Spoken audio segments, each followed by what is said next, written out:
السلام علیکم ورحمۃ اللہ وبرکاتہ۔ بسم اللہ الرحمن الرحیم۔ اللہم صلی علی سیدنا محمد وعلی آلہ وصحبہ وبارک وسلم۔ ناظرین و سامعین، میں آپ کے سامنے نئے مہمانوں کے ساتھ حاضر ہوں۔ آپ کا میزبان آغاز نظر مدنی۔ ہمارے ساتھ گجرانوالہ کی سرزمین سے تلاوت والے جو پیش صاحب آئے ہیں، صاحبزادہ حافظ عماد بشیر قادری صاحب، اور ڈسکا کی سرزمین سے صاحبزادہ گلفام چرائی صاحب۔ میں نون نجف کی ساری ٹیم کی طرف سے آئے ہوئے مہمانوں کو خوش آمدید کہتا ہوں۔ جناب قاری محمد صاحبزادہ حافظ عماد بشیر قادری صاحب سے میں گزارش کرتا ہوں کہ تلاوت بینات سے ہماری اس نشست کا آغاز کریں۔ جی کر سر، بسم اللہ۔ أعوذ بالله من الشيطان الرجيم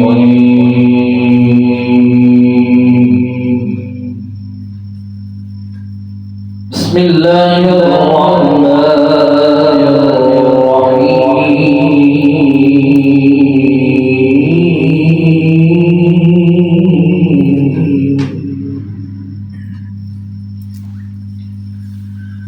الحمد لله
ماشاءاللہ بہت ہی پیارے انداز سے صاحبزادہ حافظ عماد بشیر قادری صاحب جو کہ تلاوت قرآن پاک سنا رہے تھے۔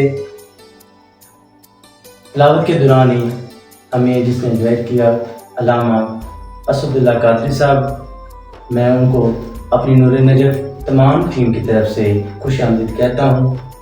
السلام علیکم ورحمۃ اللہ وبرکاتہ۔ آج کے جو ہمارے مہمان ہیں سناخن مصطفیٰ ڈسکا کی سرزمین سے آئے ہیں۔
تیری یاد وچ عربی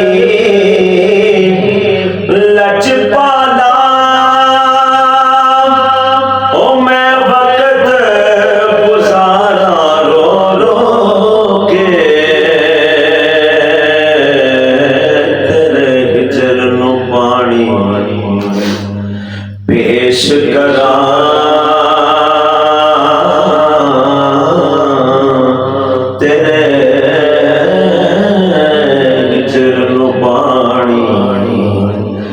پیش کراں نینا دیاں جوگاں جو جو کے، ہر وار میں آ کے مر جاواں تیرے نام تو صدقے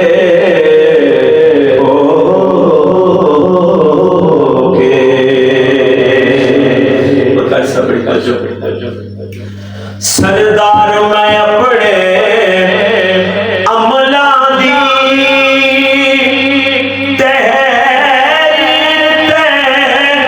جد وی غور کراں، سردار میں اپنے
ماشاءاللہ بہت ہی اچھے انداز سے حضور صلی اللہ علیہ وسلم کی مدح سے کر رہے تھے۔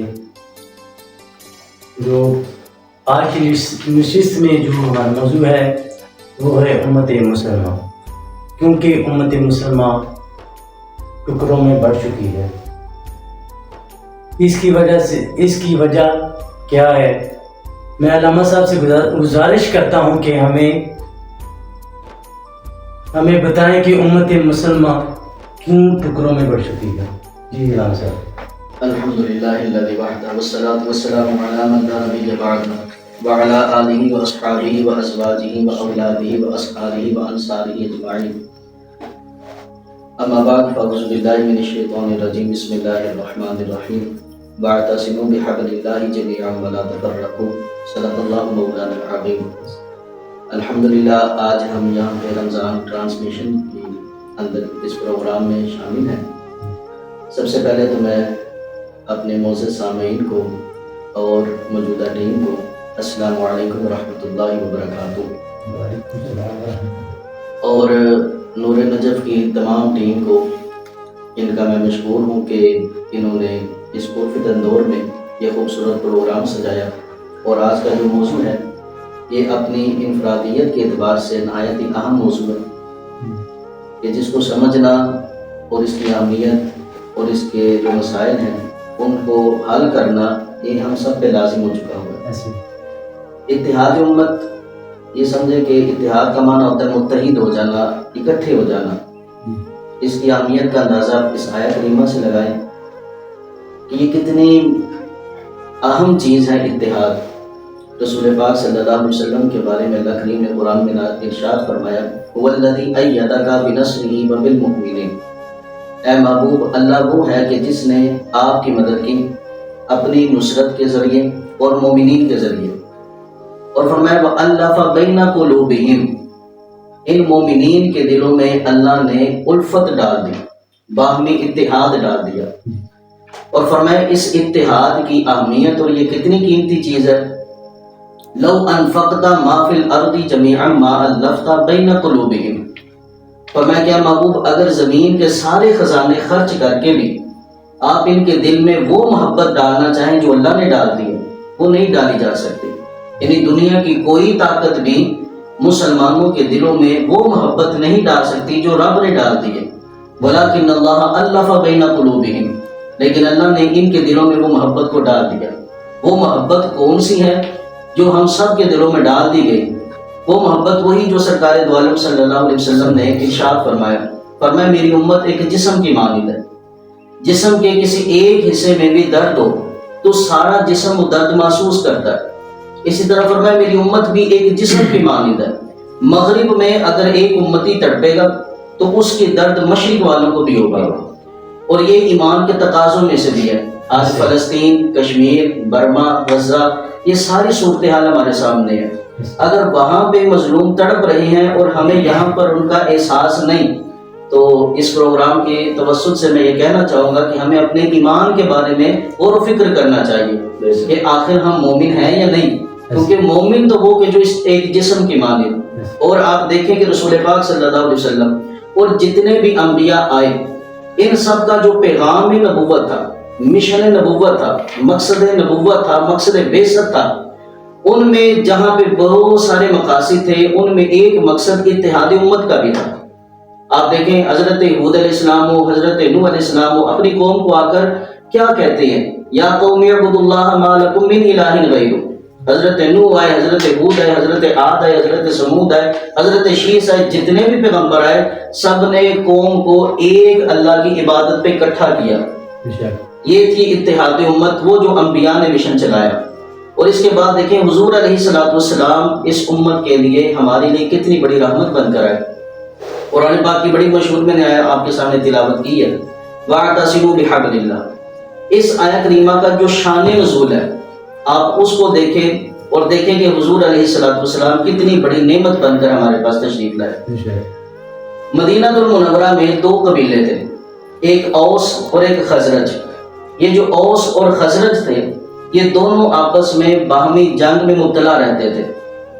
یعنی آپ یہ سمجھیں کہ حضور علیہ السلام کی بعثت سے تقریباً 120 سال انہوں نے جنگ لڑی ہے۔ 120 سال تک یہ دونوں قبیلے آپس میں جنگ و جدال میں مبتلا رہے، اور آپ حیران ہوں گے کہ وجہ جو تھی اس جنگ کی جو 120 سال تک چلی ہے وہ نہایت ہی معمولی سی۔ کہ اوس اور خزرج ان دونوں قبیلوں میں سے ایک بندہ نے شہد لے کے جا رہا تھا، اس کا شہد تھوڑے سے قطرے زمین پہ ٹپک گئے۔ اب اوس اور خزرج دونوں قبیلوں میں سے ایک بندے کے پاس بلی رکھی ہوئی تھی گھر میں، ایک نے گھر میں کتا رکھا ہوا تھا۔ بلی آئی، اس نے وہ شہد کو چاٹ لیا۔ جس کا کتا تھا اس نے بلی کو دیکھا تو کتا جناب باہر نکلا، اس نے بلی کو پکڑ لیا۔ اب جس کی بلی تھی وہ باہر نکلا، اس نے کہا کہ تمہارے کتے نے میرے بلی کو مار دیا۔ اس نے جناب تلوار چلائی اور اس نے اس بندے کو مار دیا جس کے کتا تھا۔ اب یہاں سے یہ جنگ شروع ہوتی ہے، وہ ایک بندہ ان کا مارتے ہیں تو وہ دو بندے ان کے مار دیتے ہیں۔ 120 سال تک یہ سارا نظام چلتا رہا۔ پھر آخر وہ وقت بھی آیا کہ جس سہانی گھڑی چمکاتا ہے بابا، اس دن افروز ساعت پہ لاکھوں سلام۔ اس شعر کے اندر جو اعلیٰ حضرت علیہ رحمہ نے فرمایا نا کہ جس سہانی گھڑی، کہ حضور جس گھڑی پیدا ہوئے، آپ یہ آگے واقعہ سنیں تو آپ کو پتہ چلے گا کہ واقعی وہ گھڑی کتنی خوبصورت تھی۔ اب 120 سال جنگ و جدال کرنے والے میرے محبوب دنیا میں جلوہ گر ہوئے۔ آقا کریم علیہ السلام مکے میں زندگی بسر کی، پھر حضور مدینے میں آئے۔ مدینے میں جب حضور تشریف لائے، یہ اوس اور خزرج کے لوگ، انہوں نے میرے محبوب کی صورت کو دیکھا، حضور کی سیرت کو دیکھا، حضور کا اٹھنا دیکھا، حضور کا بیٹھنا دیکھا، حضور کی گفتار سنی، حضور کی تقریر سنی، حضور کا خطاب سنا، حضور کا انداز دیکھا، تو یہ لوگ کلمہ پڑھ کے مسلمان ہو گئے، مسلمان ہو گئے۔ اور پھر آپ دیکھیں کہ وہ وقت آیا کہ 120 سال تو یہ آپس میں جنگ کرتے رہے، لیکن وہ وقت آیا کہ اوس اور خزرج کے لوگ مسلمان ہوئے، صحابہ ہو گئے، ایک دسترخوان پہ بیٹھ کر ایک ہی تھالی میں کھانا بھی شروع کر دیا۔ کیسا اتحاد میرے محبوب صلی اللہ علیہ وسلم نے ان کے دلوں میں پیدا کیا۔ اب ہوا کیا، اتحاد امت سے مسلمانوں کو کتنا فائدہ ہو رہا ہے، اور اس کا اتحاد امت کا اصل دشمن کون ہے وہ بھی اس واقعے میں سامنے آ جائے گا۔ اب جب یہودیوں کو پتا چلا کہ یہ اوس اور خزرج دو قبیلے آپس میں لڑتے تھے، لیکن آج یہ بالکل سنا ہو گئی ان کی۔ اب انہوں نے ایک بندہ تھا قیس نامی یہودی، وہ آیا، اس نے آ کر نہ دونوں گروہوں کے، دونوں قبیلوں کے صحابہ کے درمیان بیٹھ گیا اور کہنے لگا کہ فلاں تمہارا نام کیا ہے؟ اس نے کہا میرا نام فلاں ہے، فلاں بن فلاں بن فلاں بن فلاں۔ خزرج کی قبیلے سے کسی بندے کو کہا تمہارا نام کیا ہے؟ اس نے کہا کہ میرا نام فلاں بن فلاں بن فلاں بن فلاں۔ وہ یہودی کہنے لگا میں نے اپنی آنکھوں سے تمہارے آباء و اجداد کی جنگوں کو دیکھا ہے، تمہارے آباء و اجداد، اس کے دادے نے تو تمہارے دادے کو قتل کیا ہوا ہے۔ اب وہی جنگ کو دوبارہ دلوں میں بھڑکانا اس نے شروع کیا، وہی واقعات دوبارہ ان کے سامنے پیش کیے۔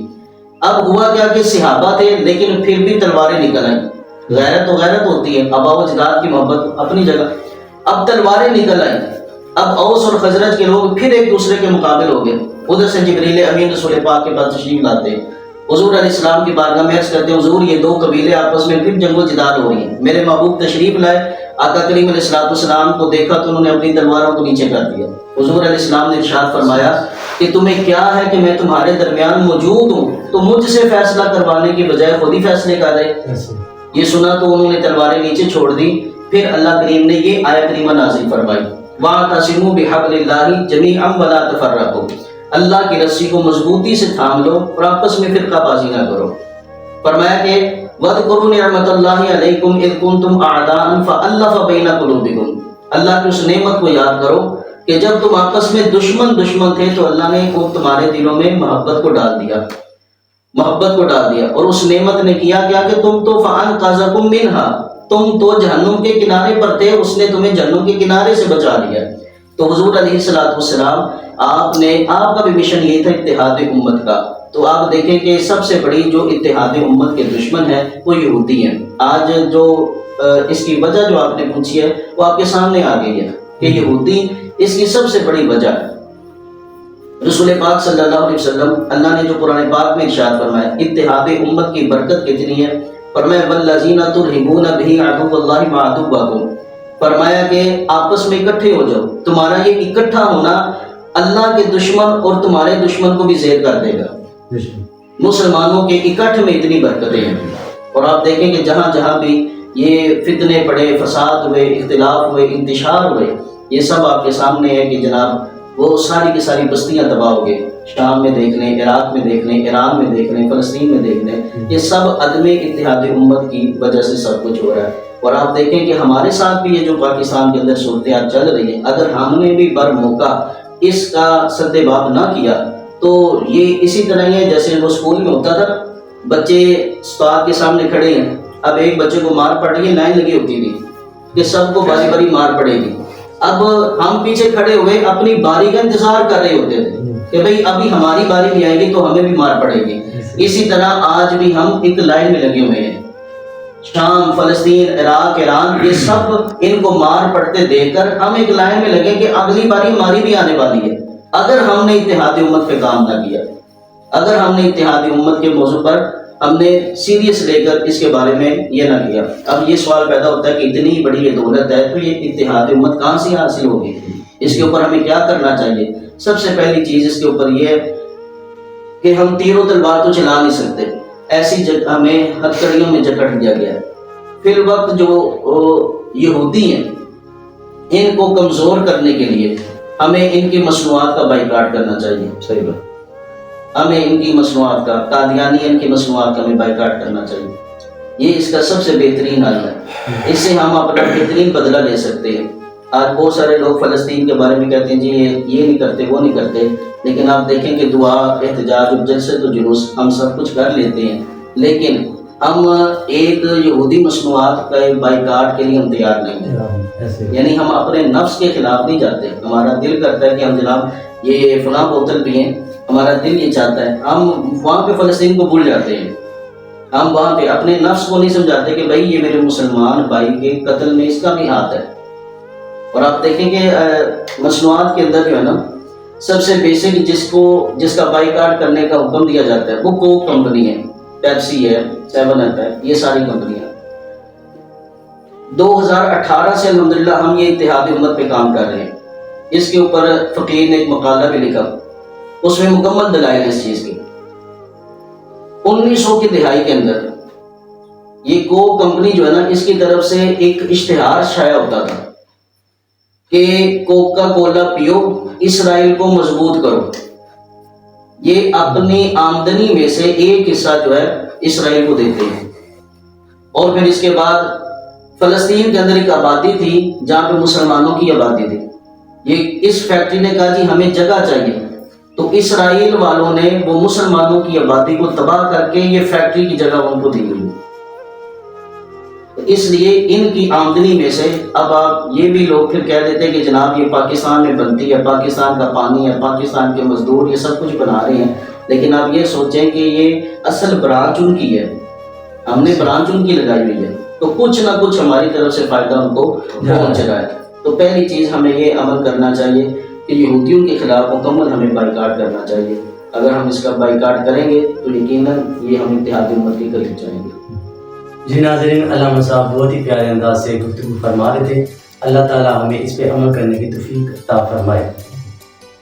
جی ناظرین، اپنے میزبان آغا سن کو اجازت دیجیے، کل تک نئے مہمان کے ساتھ حاضر ہوں گے۔ اللہ حافظ، السلام علیکم ورحمۃ اللہ وبرکاتہ۔